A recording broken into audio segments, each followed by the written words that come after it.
The capital is burning. Not a district, not a quarter, the whole city, from the outer walls to the palace spire, is going up in a single column of fire that can be seen from 3 provinces away. There is a woman standing at the center of it. She is not running, she is not fighting anyone. She is simply standing in the middle of the main avenue with her hands at her sides, watching the buildings come down around her, and the fire moves around her as if it has been told not to touch her. Her hair is black. Her eyes are the color of old blood. 12 years ago, she was a 15-year-old girl in a junior cadet uniform who had never killed anyone. Somebody taught her to be strong. That is what strong looks like now. A man watches all of this from a hillside outside the walls. He is not young. There is gray at his temples and a thin scar through his left eyebrow, and he is wearing an instructor's coat so old the silver trim has gone the color of dishwater. He has watched this happen before. He knows exactly how it ends, because he was standing on this same hill the first time, and the time before that. He knows that in 4 hours the fire reaches the outer districts. He knows that in 6 days the northern front collapses. He knows the names of every person who dies because of what this woman becomes. He trained 18 of them himself. Every single one of them is already dead. So he closes his eyes on the hillside, and the world takes him back again. He wakes up on a cot in a room the size of a storage closet, with rain coming through a crack in the ceiling. The ceiling is wooden. The building is wooden. Half the building is rotten. This is Ashfall Academy, and it is the worst combat academy in the kingdom. It has held that title for 19 consecutive years, and everyone involved has stopped pretending otherwise. He sits up slowly. His hands are the same. The scar is the same. The coat hanging on the door is the same coat. He is 200 years before the war, in the body he had when he was still nobody, in the year the whole thing starts. And this time he knows every single thing that is going to happen. If you want to see how this ends, subscribe. The bell rings outside. Somewhere down the corridor, a student is swearing at a broken locker. He puts on the coat. The training yard at Ashfall is a rectangle of packed dirt behind the main hall, and the equipment on it is older than most of the students. 3 of them are waiting for him. The academy calls this the remedial class. The students call it the discard pile. It is where Ashfall puts the cadets it is already decided are not worth teaching, so that they stop wasting the good instructor's time. 3 cadets, 1 instructor nobody else wanted. He looks at them for a long moment because he has not seen any of them alive in a very long time. The first is a boy with short red hair and yellow eyes, and both his forearms are wrapped in dirty bandages he changed himself this morning. He is 15. He has lost every single sparring match he has ever fought at this academy. He has never once been knocked out. That is the problem. He simply refuses to fall, so his opponents keep hitting him until an instructor stops it, and then he gets up, bows, and asks to go again. The academy wrote him off as stupid. In 11 years, he holds a bridge alone against a column of 2,000 so that a retreat can finish crossing. He does not fall back. Nobody asks him to fall back. He dies exactly the way he has been dying in that training yard since he was 15, and the instructor is the one who told him it was a virtue. The second is a girl with pale hair tied high, green eyes, and a healer's white and blue uniform that does not fit her properly. She is the highest scoring healing student in her year on paper. She cannot touch an open wound. Not will not, cannot. Her hands lock up and her breathing goes wrong, and she has been failed out of every practical examination 3 times running. The academy wrote her off as weak. In 9 years, she is the last field medic left standing on a collapsing line, and she works for 11 hours straight without stopping. And then she keeps working after her own hands have stopped being reliable, because nobody told her she was allowed to stop. The third is standing slightly apart from the other 2. Long, straight black hair, sharp, cold features, junior uniform with dark red trim, worn correctly, buttoned to the throat. Her eyes are crimson. She is 15 years old, and she is the top-ranked student in the entire remedial year, which means nothing, because she has been placed here for what the file calls an inability to function within a unit. She does not ask for help. She has never asked for help. When she is paired with another cadet, she works around them as though they are furniture. The academy wrote her off as arrogant. In 12 years, she stands in the middle of a burning capital with her hands at her sides. The instructor looks at the three of them standing in the rain on the packed dirt. Every version of the future he has lived through starts right here, in this yard, with these three children, and with a man who taught them that strength means never bending. He is going to teach them the opposite. The academy makes the announcement that afternoon. The inter-academy trial is being held at Ashfall this year, for the first time in 2 decades. 3 other academies are sending delegations. The Royal Military Observers are coming. Sponsors are coming. For a school that has finished last for 19 years, this is not an honor, it is an inspection. The headmaster stands in the great hall and explains, in the careful voice of a man reading his own obituary, that every class will compete. Every class, including the remedial one. The hall laughs. It is not cruel laughter, particularly. It is the laughter of people who have simply never considered the discard pile as a thing that participates. In the second row, a girl with silver hair and cold blue-gray eyes does not laugh. She is 17, black uniform, gold insignia, first in every ranking Ashfall keeps. She is the only student this academy has produced in 19 years that anyone outside it has heard of, and she has never lost a match, and she has never in her life required another person's assistance to finish anything. The instructor watches her from the back of the hall. He knows what she becomes, too. She is the first of the 18 to die. That evening he takes his 3 students back out to the yard, in the dark, and tells them what they are going to do at the trial. He tells them they are going to lose.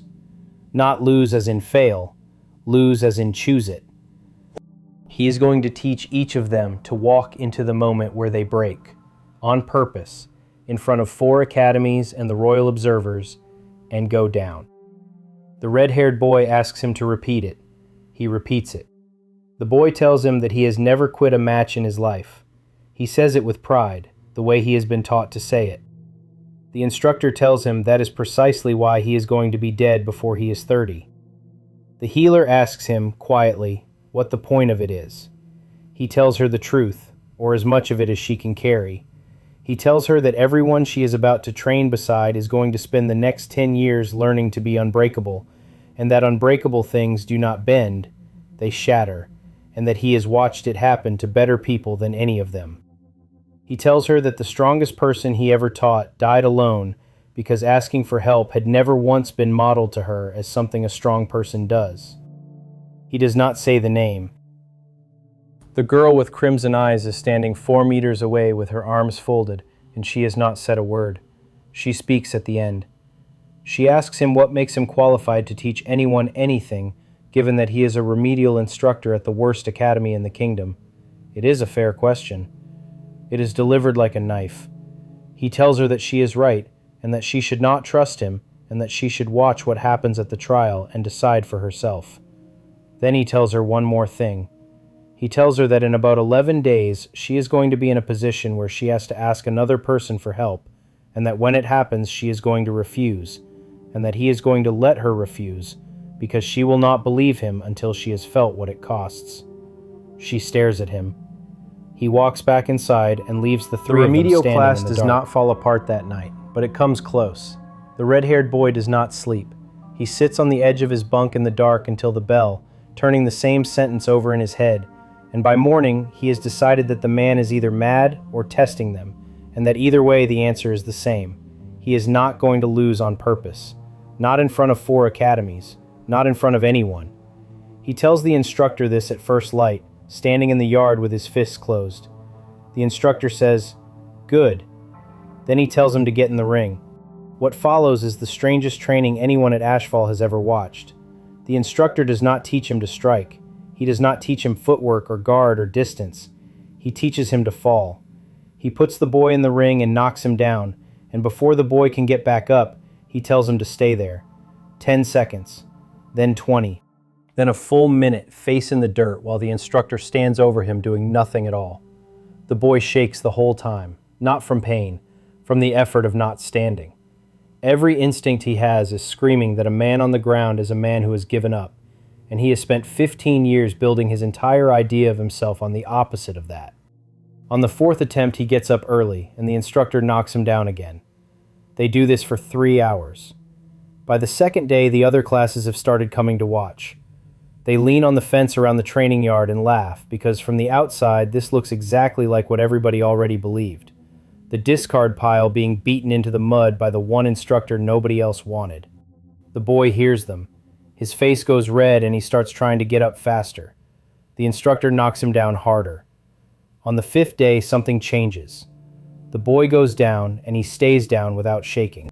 He lies in the dirt and breathes and waits, and when the instructor tells him to get up, he gets up cleanly, without any of the frantic pride that used to be in it. The instructor asks him what is different. The boy says he does not know. He says it stopped feeling like dying. The instructor tells him that is the whole lesson, and that most people never learn it, and that the ones who never learn it are the ones you find still standing in the same spot when the fighting is over. The healer is a different problem entirely. Her file says she cannot touch an open wound. The file is accurate but useless because it stops there, and nobody at the academy has ever been curious enough to ask why. The instructor asks. She tells him eventually, standing at the edge of the yard where the others cannot hear. When she was 9 years old, her older brother was brought back from a border patrol with a wound in his side, and she was the only person in the house, and she had exactly enough training to know what she was supposed to do. She froze. She stood in the doorway for 4 minutes. He did not die. That is the part she never says out loud. He lived, and he never blamed her, and she has spent 6 years unable to look at torn skin without her hands locking up. The instructor listens to all of it without interrupting. Then he takes out a knife and opens a cut across the back of his own hand. She tells him to stop. She tells him this is insane.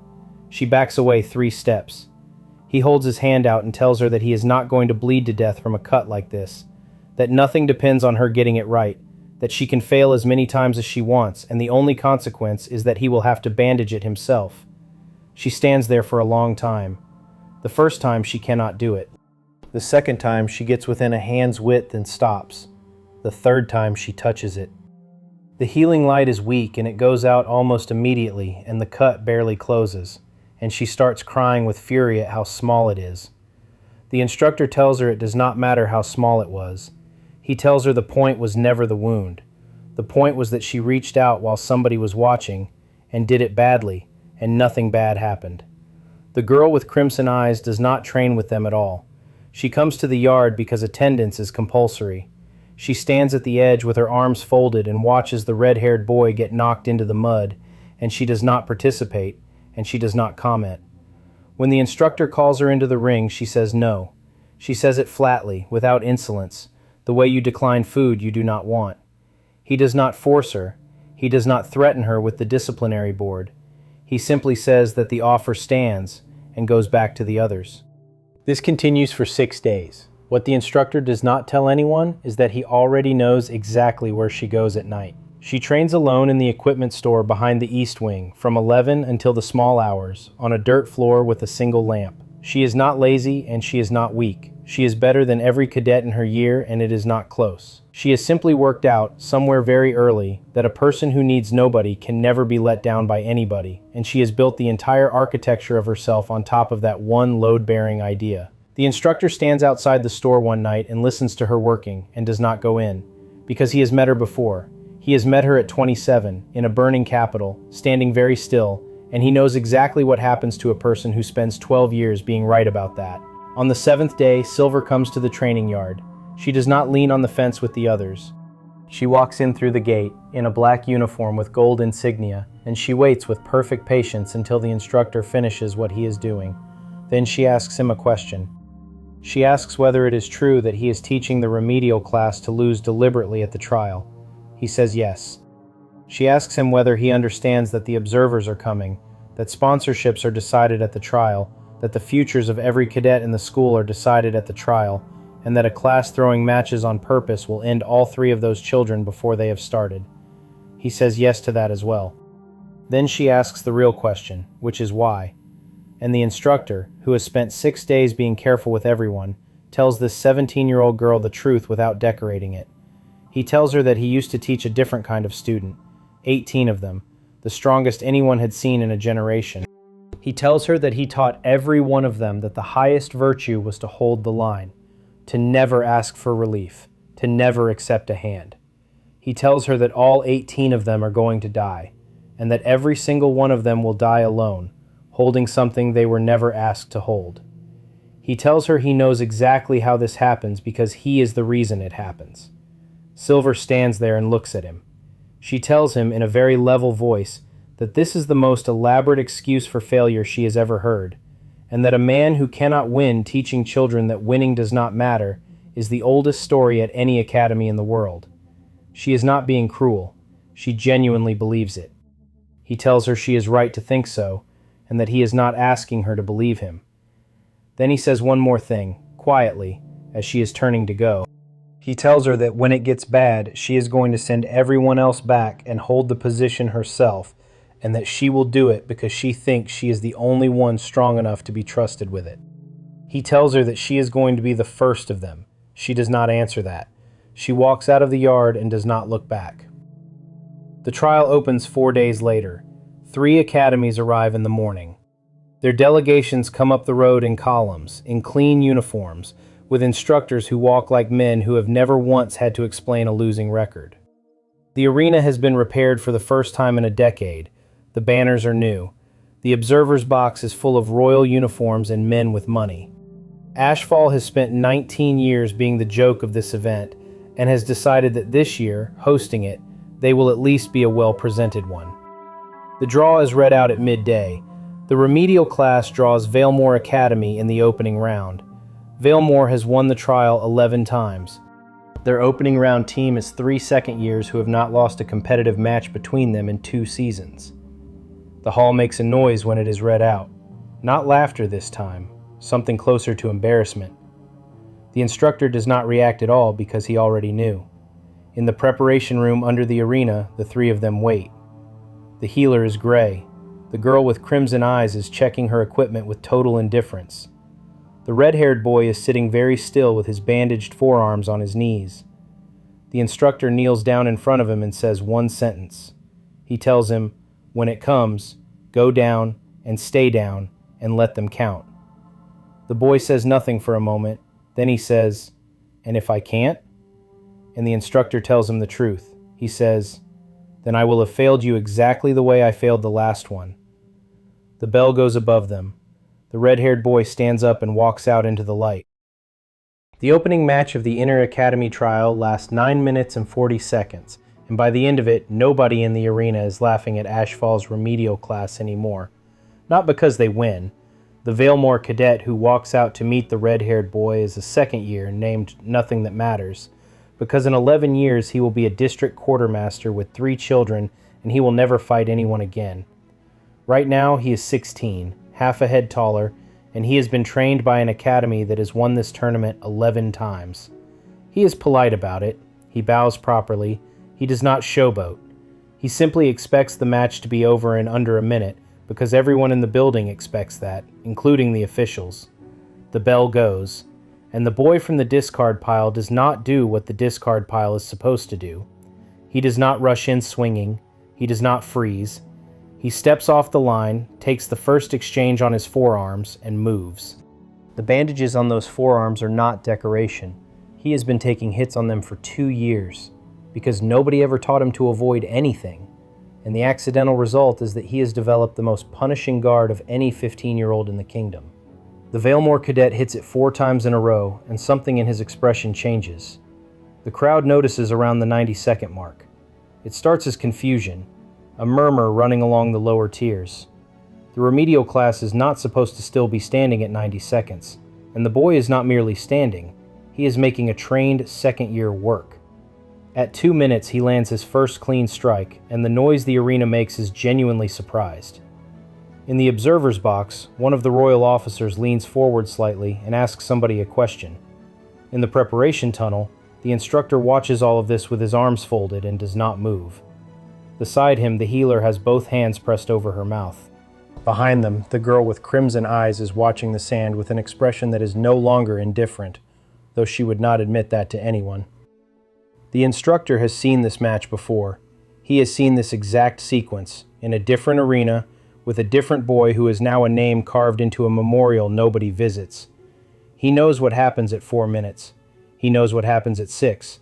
He knows precisely when the moment arrives, and he knows that he has spent 11 days preparing a 15-year-old to walk into that moment and lie down.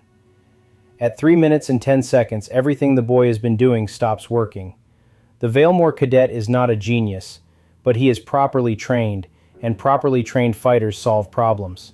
He stops attacking the guard. He starts attacking around it, low, at the legs, over and over, with no interest in finishing quickly anymore. The first knockdown comes at 3:40. It is clean. It is decisive. It is exactly the kind of knockdown where a sensible corner throws in a towel and everyone agrees the boy did far better than anyone expected. The boy gets up. The second knockdown comes 40 seconds later, and it is worse. He gets up from that one too, more slowly, and the sound that comes out of the crowd is no longer excitement. In the tunnel, the healer says the instructor's title out loud, once, as a question. He does not answer her, because this is the moment. This is the entire 11 days. This is the specific second where a boy who has been drilled 100 times into the dirt is supposed to stay in the dirt and let the official count him out, and walk away from a competitive loss with his legs still working. The boy looks over at the tunnel. For a fraction of a second, he looks straight at the man who taught him to fall, and the instructor sees him decide. He sees it happen in real time, the way he has seen it happen 18 times before, and there is nothing on the earth he can do to stop it, because the one thing you cannot do is fight for somebody else. The boy turns back and raises his hands. What happens over the next 5 minutes is difficult to watch, and the arena watches all of it. He is not outclassed after the fourth knockdown. He is being dismantled. The Valemore cadet is no longer trying to win because he won 3 minutes ago, and there is a particular kind of horror in a 16-year-old's face when he realizes the person in front of him will not stop, and the officials are not stopping it either. He asks. He actually asks. He steps back at the 6th knockdown and says something to the referee, and the referee looks at the corner. The Ashfall corner is one instructor in a coat. Every rule of the trial permits him to end it with a raised hand. He raises his hand. The boy sees it and shakes his head, and blood goes across the sand from the movement, and he says the word "no" loudly enough that the front 8 rows hear it. Under trial rules, a competitor may refuse his corner's withdrawal once. It is an old rule. It exists because the academies who wrote it believed that a fighter's will is sacred, and that a boy who wants to keep standing has earned the right to keep standing, and that this is a virtue worth protecting in writing. The instructor helped write that rule. In the version of the world he came from, 300 years from now, that clause is still in the book, and it has killed more cadets than any weapon in the arena. So he lowers his hand and lets it happen, because the alternative is a lie, and the boy has to feel this. It ends at 9 minutes and 40 seconds when the referee stops it against both corners' wishes. The boy is still on his feet at the moment the match is called. That is the part that matters to him. That is the only part he will remember for the next 2 days. He never went down and stayed down. He has never been counted out in his life, and he still has not been. They carry him out on a stretcher anyway. The arena does something strange as he goes. They applaud. Not politely. 2,000 people, 4 academies, royal observers, standing and applauding a 15-year-old from the worst class in the worst school in the kingdom, because he refused to fall, and because that is the single most admired quality in the entire culture that built this tournament. The instructor stands in the tunnel and listens to 2,000 people teach the exact lesson he has spent 11 days trying to unteach. It takes them 9 seconds. The medical wing under the arena is white and cold and smells of antiseptic. The boy has 3 cracked ribs, a broken left hand, a fractured cheekbone, and a concussion that will keep him out of the rest of the tournament. The academy physician is angry in the flat, tired way of a man who has said the same sentence too many times. The healer will not leave. She sits by the cot with her hands in her lap, and she does not freeze, not once, not at the blood or the swelling or the sound the boy makes when they set the hand. She notices this about herself much later. The girl with crimson eyes stands in the doorway for a long time and then leaves without saying anything. She goes to the equipment store. She does not train. She sits on a crate in the dark with the lamp unlit and thinks about a boy taking 6 knockdowns in front of 2,000 people who applauded him for it, and about a man raising his hand and being told no. She does not reach a conclusion, but something has moved slightly, and she is aware of it, and she resents it. Late that night, the instructor comes to the medical wing. The boy is awake. His face is wrapped on one side. He is looking at the ceiling. The instructor sits down, and neither of them says anything for a while. Then the boy speaks, and he is not defiant about it. He says it quietly, almost apologetically, in the voice of someone explaining a thing he assumes is obvious. He says, "I couldn't. Everyone was watching. If I went down there, they'd have all seen me go down." He says, "I know you told me to. I just couldn't be the one who quit." The instructor does not answer, because he has heard that sentence before, word for word, in the same order, from a man 23 years older than this boy, standing at the wrong end of a bridge with 2,000 soldiers coming up the road, refusing an order to withdraw. That man had a wife. He had a daughter who was 6. He said, "I just can't be the one who quits." And the instructor, who was his commander and had trained him from the age of 15, had felt proud when he said it. He sits in the white room and looks at a bandaged child who has just said a dead man's last words back to him without knowing it, and understands something he has managed to avoid understanding through 4 lifetimes of trying to fix this. He did not fail them at the end. He failed them at the beginning, in a training yard, with a sentence he thought was a compliment, and by the time any of them reached a bridge or a pass or a burning city, the failure was 11 years old and load-bearing. He is not here to change how they die. He is here to change what they were taught to be proud of, and he has 11 days of it against 15 years of everything else, and today, 2,000 people undid all of it in 9 seconds by clapping. The boy falls asleep. The instructor stays in the chair until the lamps burn out. The second day of the trial begins with an empty chair. The red-haired boy is out. 3 cracked ribs and a concussion remove a competitor automatically, and the academy physician signs the form before breakfast without asking anyone's opinion about it, which leaves 2. Under trial rules, a class may continue with a reduced roster at a scoring penalty. Nobody has ever done it because nobody has ever been desperate enough, and because the penalty is designed to make continuing pointless. The instructor signs the continuation form anyway. The official at the desk asks him twice whether he understands what he is signing. He says he does. The second round is the team round. 2 competitors from each class, 1 arena, 1 match, and a support rule that exists because the trial was originally designed to test units rather than individuals. A class may field 1 combat cadet and 1 support cadet, and the support cadet may not strike, only sustain. Ashfall's remedial class fields a girl in a healer's uniform who has failed every practical examination she has ever sat, and a girl with crimson eyes who has never in her life accepted assistance from another human being. The draw pairs them against Corin Hall, which is not Valemore but is not nothing either. The healer is sick before they go out. She stands in the preparation room under the arena with her hands flat against the stone wall and breathes the way she has been taught to breathe, and it does not work, and she tells the instructor she cannot do this. He does not tell her she can. He tells her that she is probably right, that she will probably freeze, and that if she freezes, he will end the match himself and nobody will die. Then he tells her the only thing that actually matters. He says, "You are not out there to be good at it. You are out there to be in the room when it happens." She looks at him like he has said something in a foreign language. Behind her, the girl with crimson eyes is checking the straps on her guards and pretending not to listen. The match starts badly and then gets worse.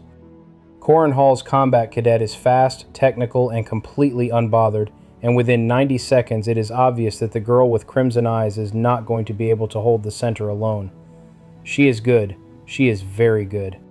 She is 15, and she is holding her own against a 3rd year, and under any other circumstances the arena would be talking about her all week.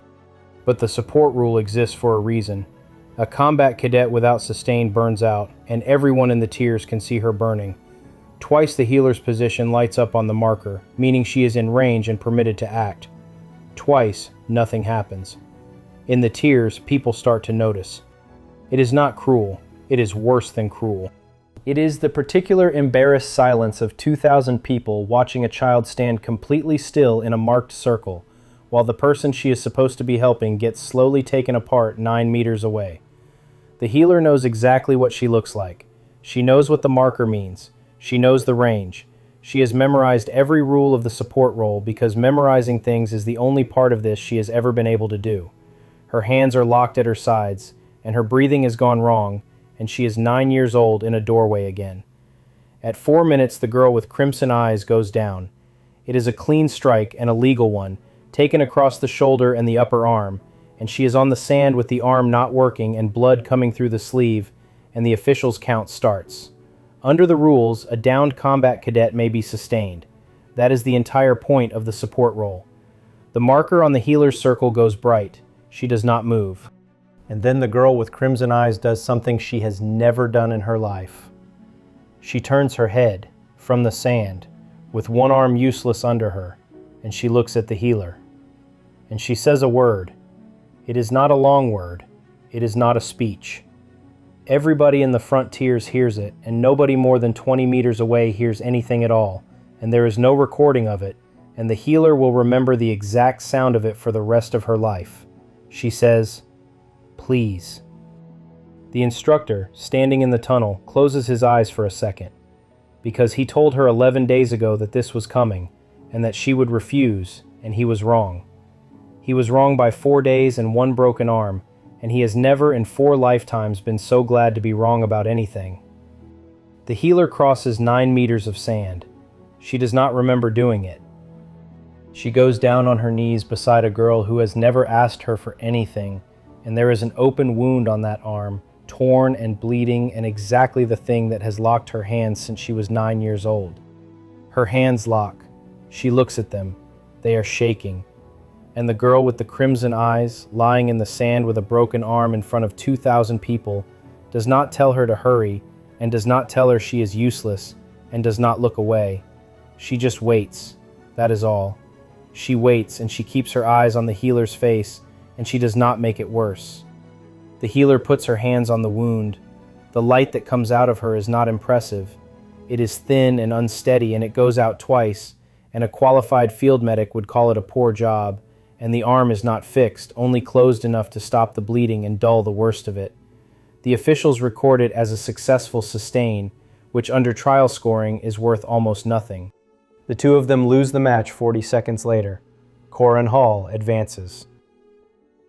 Ashfall's remedial class is eliminated from the second round with the lowest score recorded in the modern history of the trial. Nobody applauds this time.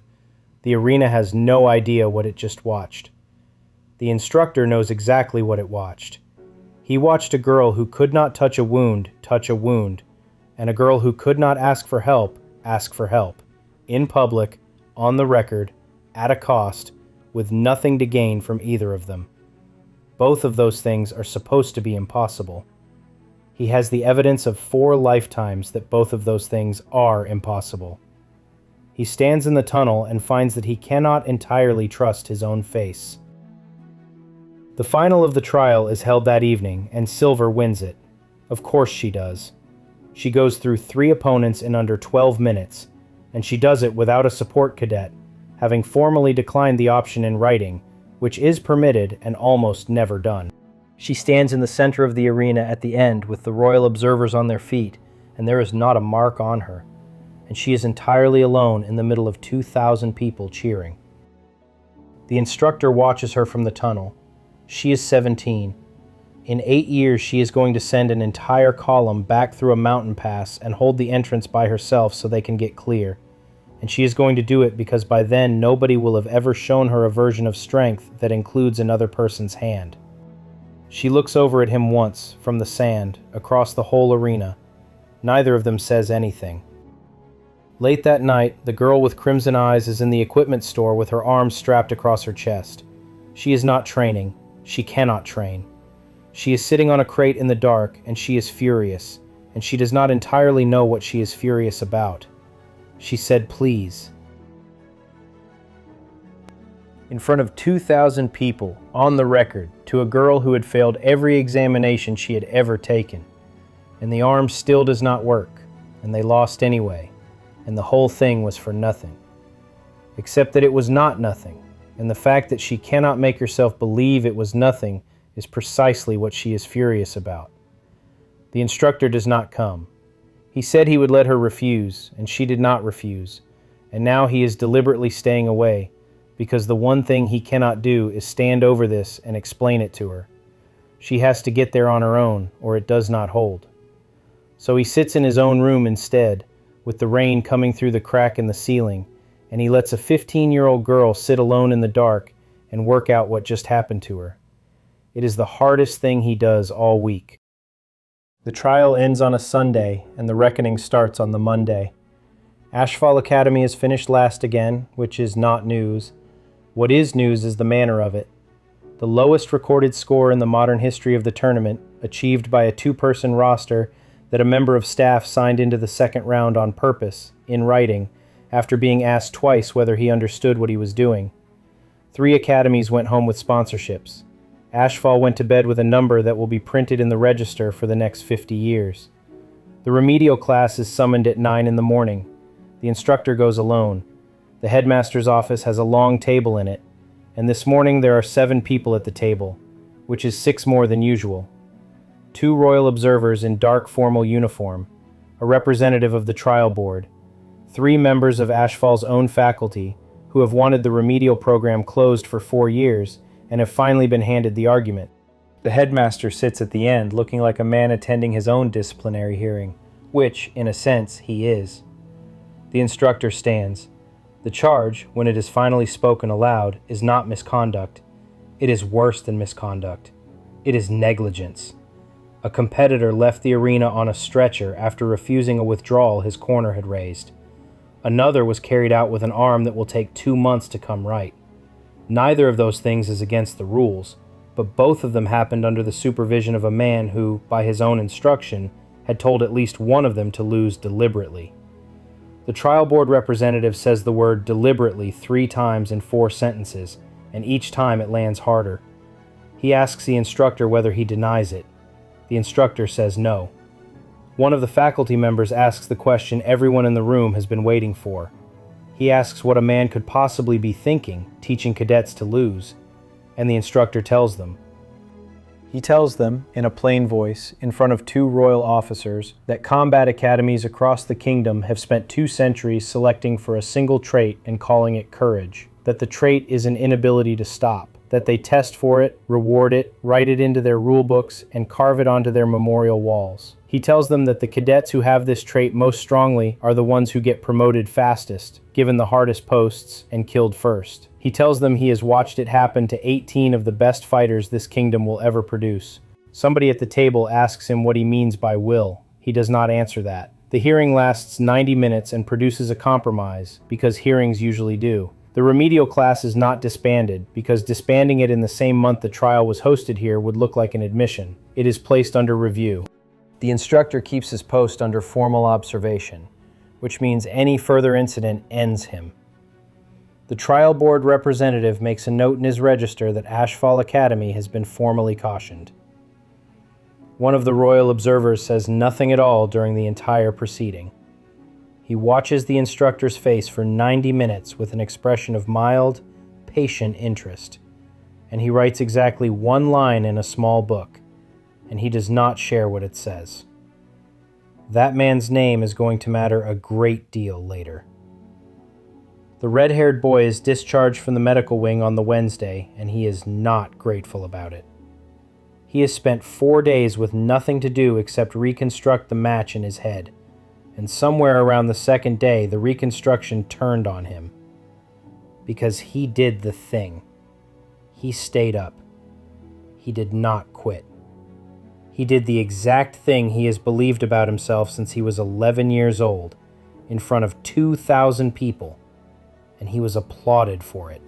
And his class was eliminated, and the girl he trains beside broke an arm carrying a match he was supposed to be in, and the man who taught him is standing in front of an observation panel because of what he did. He does not know what to do with any of that, so he does what people that age do and he gets angry at the nearest available target. He finds the instructor in the training yard on the Wednesday evening and asks him why he did not just order him down. He says, "You're the instructor. You could have stopped it. You had the authority. You raised your hand and then you put it down. Why did you put it down?" The instructor tells him the truth, which is that a corner's withdrawal can be refused once under trial rules, and that he was refused. The boy says that is not what he asked, and he is right, so the instructor gives him the real answer. He says, "Because if I had forced you down, you would have spent the next 10 years believing that the only reason you ever stopped was that somebody stronger made you. And the day nobody is there to make you, you'd have gone all the way." He says, "I need you to be able to do it yourself. Not because I told you, because you decided." The boy stands there with his hand in a splint and does not say anything for a long time. Then he asks whether he failed, and the instructor says, "Not yet." The healer is a different case, and the difference is that nobody has told her yet what she did. She has assumed, since Sunday, that she failed. She froze in a marked circle in front of 2,000 people for nearly 4 minutes. She has run that loop continuously for 3 days. Nobody at the academy has corrected her, because from the outside there is nothing to correct. The record says, support cadet failed to act, class eliminated, lowest score in tournament history.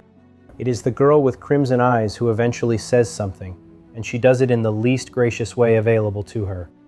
She corners the healer in a corridor on the Thursday, arms still strapped, and says, "You crossed 9 meters." The healer starts to apologize. The girl with crimson eyes cuts her off and says, "I've watched you not cross a room for a wound on someone's finger. You crossed 9 meters with 2,000 people watching. Stop talking about the 4 minutes." Then she walks off, because that is the absolute maximum she is currently capable of, and both of them know it. The healer stands in the corridor for a while afterwards. Silver comes back on the Friday.